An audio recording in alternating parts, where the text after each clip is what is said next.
Joshua Cowlard. So Josh has been covered on this channel before. Very respectable org player up in the UK. And here we have the Winchester 40K GT. 41 players at this event. So this is running that UKTC terrain. I'm not personally familiar firsthand playing with it, but thanks to Mr. Graham Russell that I was able to see them before. So and I've see how you would play them and have it explained to me. So let's see what Mr. Josh Cowlard was cooking with his War Horde list up in the UK. So we have Ghazghkull Thraka making his appearance once again. If you're running War Horde, absolutely bring Gaz every time in this current meta, in my opinion. Subject to change with Eldar and Guard being around. Two Beast bosses. Again with the Beast Snagga Boyz. Mind you, we've seen this combo since the beginning of Index to now. The Beast bosses have not failed.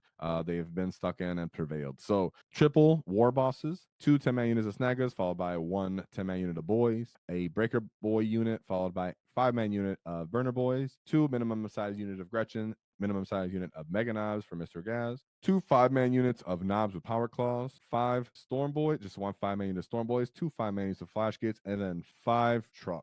We're going on for the full SWAT teams, full Trukk spam, getting stuck in, swarming the table, having a bunch of activations, having just enough killing potential that you have to respect everything that's coming at you, and then Gaz to kind of hold it all together so all these units can punch above their weight class. Shout out to our sponsors, the Baron of Dice, as they helped us do our Waaaghtaktiks dice. So shout them out. Check them out in the description, 5% off in the discount because nobody likes taxes. And shout out to Baron of Dice. They allow us to do our paint competition. So thank you very much to them. So let's look at his path to victory as Joshua started hot. He started off hot with a 100-point win for his first game. So let's see what he went into because this is chewing up demons as well. So we have Space Marines. So we have a Tech Marine unit followed by 3 heavy intercessor squads, followed by a brick of eradicators, 2 minimum size unit of inceptors, 2 5-man units of scout squads, and then 3 redemptor dreadnought, a repulsor, and then a repulsor executioner. So a lot of dreadnoughts here, but we got all the tools to deal with that. A little effective, elite list. As you can see that there's a lot of heavy intercessors. Keep in mind that they're more durable than you want to deal with sometimes as an orc, as they have base toughness of 5, and then they get to improve their armor save by 1 against damage 1 attacks. So those will still be there, like a little bit of kind of like an armor of contempt until -1 AP. So it gets pretty awesome, to deal with on side of a wall. But having so many SWAT teams and trucks and Nobz and 5-man units, I'm sure he was just chewed through this list quite effectively. This is a marine eating juggernaut of a list right here. As you can imagine, at least if they get into you unscathed, if you get into them unscathed, like eating Overwatch or anything. Having so many activations is just hard for Marines to deal with if they're going kind of elite heavy. So 100-point win right there by Mr. Joshua. Then we go into his second game where we go Vanguard Spearhead, another Space Marine setup. So again, like we're saying, having a lot of trucks and activations means that you can swarm them with pressure. Don't go long game here because then they effectively kill you easily, but you can swarm them and overwhelm them. But this is a Vanguard Spearhead. So a bit more KG with their reactive moves coming off the table edge, being picked up and brought in on the table edge to shoot you in different lines of fire.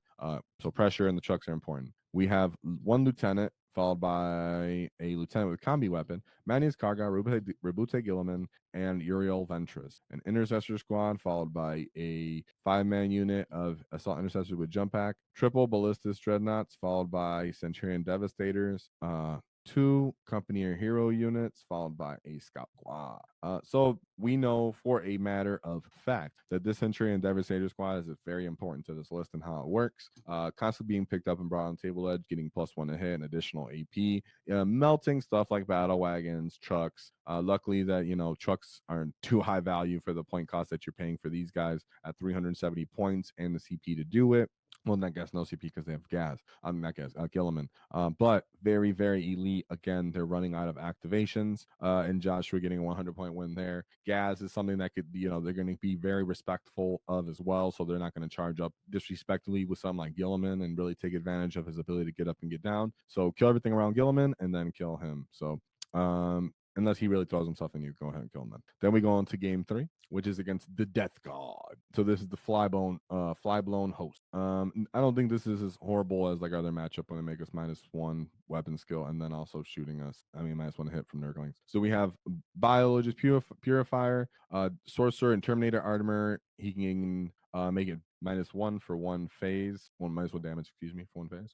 Foul Blight Spawn, followed by Lord of Contagion, 2 Malignant Plague Casters, followed by a Mortarion, and then Typhus. A 10-man unit of Plague Marines, well, they'll get 5 first, and they'll get Sustain. They have a lot of special weapons on there, so they're quite respectable for just some Marines. 2 5-man units of Plague Marines, followed by 2 units of Cultists, with 1 big brick of Death Shroud Terminators, with the Sorcerer, Malefic Blight Haulers, Pox Walkers with Typhus, and then 1 unit of Nurglings, followed by 2 Carnivores. They tend to attack into either Carnivores or Brigands just because they're effective at killing when you get something also in contagion range. Helps on like volume attack and high toughness attack, so Morty doesn't have to do all the killing, and they're not as slow as the rest of the Death Guard army. So having Gaz and Beast bosses, like again, is very difficult for them to deal with. Morty is durable enough to tank some of this. You do have to be respectable. Having Breaka Boyz would make you feel even better against Morty. Just needs that 1 turn to pipe off with pot 5 up, feel no pain, 5 up sustain, and Morty can just end up getting cracked open like an egg. So you would think that it was still scary for the Death Guard player because big O score again, 92 points again. It's like he has MSU spam, but everything is like a nuclear little bomb that's able to just go off and crack his army off. So then we move on to his 4th game, where we have Chaos Legion of Access. So he's been going, pay attention, guys. You're seeing a lot of people from tonight going into Titans, Imperial Knights and such, because or giant big demons, or demons themselves, because people are playing high toughness skews, stuff that's kind of easy to pilot. And it's kind of a stat check, yet killing you. And then you're running into a lot of elite stuff with Marines, power armored armies, tanks, elite gun lines. So being able to run a bunch of trucks, overwhelm the enemy with threat saturations where you have Nobz and SWAT teams killing you, Flash Gitz killing your scoring units, trucks, ramming, touching, scoring objectives, staying back, boys sticking objectives so your entire orc army can move forward, a little Gretchen unit in your backfield to screen your home objective if you have to. Actually, I don't think even a Gretchen on this list. Did I just throw Gretchen in my head? No, he does. He 2 exactly 2 10-man units of Gretchen, so you can screen his whole backfield if you really had to. You cannot stop this so momentum. It's the way orcs play. You're just gonna die, and you're gonna just overwhelm the enemy with activations. It's not that you're really that tough. It's that everything is just tough enough that the enemy can't kill you fast enough. So don't be scared. Trade them bodies for points. So he's going for demons again. We have Be'lakor, Keeper of Secrets, Keeper of Secrets, Keeper of Secrets, Alexia Halbane, Maskell Slanesh, Plague Bears, 2, 3 minimum size units of Fiends, Screamers, and then Seekers. So again, very typical demons list. Orc players be familiar with it. Understanding how to respect your screening, how to not allow the enemy to simply tag multiple units by charging one and then piling into another like we would do to them. Be aggressive. Don't respect them too much because we have all the tools, and always have Ghazghkull and Beast bosses in your back pocket clearly, because that's just a common theme going into here of why these guys are just having overwhelming victories tonight. Against demons and such, as having Gaz, Beast bosses is just super, super efficient into the meta right now. And it might continue to be with the new box codexes coming out. But now we have his last game. And this was against something that we all don't like to see. The Blood Angels Liberator Assault Group. So typically War Horde do actually have a pretty good time into these guys. But let's go over the enemy list. So we have a captain with speed of the Primarch, and then a Judiciar. Light on characters. I like that. More stuff. So 3 units of Assault Intercessors. Awesome. These guys end up getting up to strength 6. And then they can really effectively kill on just about any of these small skirmish MSU orc units. Gives them more activations, bunch of volume of punches at a good strength. Pretty awesome. An Impulsor, followed by 3 5-man units of assault jump packs now. So you see he's going quite MSU heavy. This is something that's different that you've seen from most of the other power armor lists that we've seen orcs go into. So understand our strengths on how we're winning those games, and see that this, this Blood Angel player is actually playing on the opposite side of the spectrum of what orc Marines typically do. Because now he also has 3 units of Ballistus Dreadnoughts, which are very cheap gun platforms, which also work well into orcs because 1 or 2 dreadnoughts can I'd say 2 reliably pop an orc truck. 1 can definitely do it also. So now you have dreadnoughts that are going to be hard for you to kill. They can throw up the table with OC. They can use them as their delaying pieces, and they can use them to pop your truck. Followed by 2 minimum size unit of incursors, a unit of infiltrators, and then he actually has 3 predator destructors with autocannons, followed by a scout squad, and then storm speeder, storm strike for I think +1 to wound on units as well. So he's getting pseudo version of Ultramarine shooting with his ability to get over Oath of Moment and then have these somewhat cheap, efficient gun platforms, followed by just enough toughness, strength in these units that are punching to really help trade out in these skirmish units. That is the fundamental asset of Joshua's list. So Josh's list is I have these trucks that you have to pop, and then there's multiple small units in here that are quite cheap and quite tough at a strength toughness toughness of 5, which is hard for you to get through, and it's a good amount of ablative wounds because it's multiple body. Well, guess what? I have a bunch of Blood Angels, strength 6 on the charges, and auto cannons, and ballistic dreadnought frag cannons that can just chew away a lot of these units. That would be difficult combined arms army for the orcs to actually deal with. Typically, when you're going into Blood Angels, you're like, oh, you have big bricks of jump pack dudes. I'll just fight on death and do some great trade-offs with you. This would make it a little bit more difficult, so you have to play a little bit more cagey for both of these players because he also doesn't have the big knockout blow units as a Blood Angel player to kill something like Gaz swiftly. And Breaka Boyz can just break just about any of the units on the Blood Angels list. So this ended up being a 2-point freaking game, which means anyone could win. These guys are on the same team, so I'm sure they're familiar with each other as well. That might even play into a little bit why Nicholas had such a different version of Blood Angels, knowing that he has to deal with someone like Josh's high activation, high model count, high unit count army.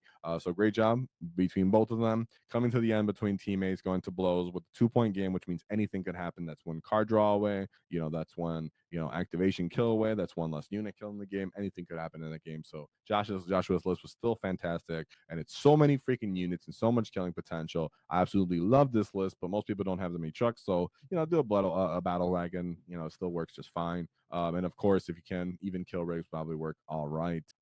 Since you do have Snagga Boyz, or don't bring that many trucks, whatever you want to do. So we have Ghazghkull Thraka, double beast bosses on foot, triple war bosses because war bosses are awesome. 2 10-man unit Snaggas, a 10-man unit Boys for sticky objective. A Breaker Boy unit with a war boss. Burna Boy unit to help with those SWAT teams. 2 10-man units of Gretchen to screen your backfield. A minimum size unit of Mega Nobz. 2 5-man units of Nobz with Power Claws. A Storm Boy unit. 2 5-man units of Flash Gitz. And then 5 trucks for this huge MSU having truck spam type of list. So shout out to Joshua War for the UKTC. Keep in mind that on that UKTC terrain, there are big firing lanes on one side, but on the other side of the table, there's great staging places. So I'm surprised he didn't bring a battle wagon. There's great staging lanes. A lot of time you can just take Gaz from one L-shaped terrain in the middle and run him up the table to another one near the middle, and then line it up with Storm Boys or Gaz himself, and not allow himself to get charged. So great staging spots and tech piece here by Joshua in the UK, making it shine, making the rise of the green tide. If you enjoyed the clip, check out the full video here.